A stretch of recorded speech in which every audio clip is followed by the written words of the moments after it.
constitutional crisis occurs when a government faces a fundamental breakdown in the functioning of its constitutional system. This typically happens when 1. The Constitution does not provide a clear answer to a significant legal or political dispute. 2. Key political actors refuse to follow constitutional norms or laws, creating a situation where constitutional mechanisms cannot resolve the conflict. 3. Institutions meant to check each other fail, leading to power struggles or government dysfunction.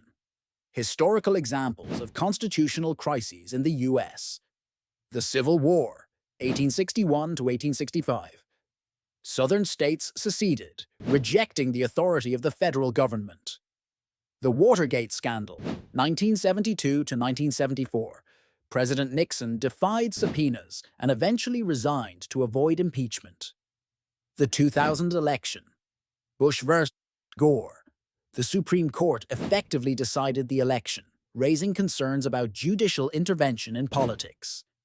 January 6, 2021 attack on the Capitol, an effort to overturn the 2020 presidential election results through extra-legal means. Is the U.S.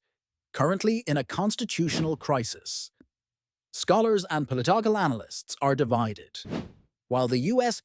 is not in a full-blown crisis like the Civil War, there are warning signs of constitutional stress. Arguments for a constitutional crisis. Election subversion efforts.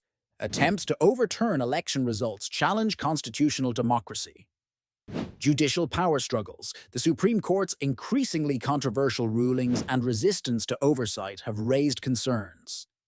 Executive overreach and congressional gridlock.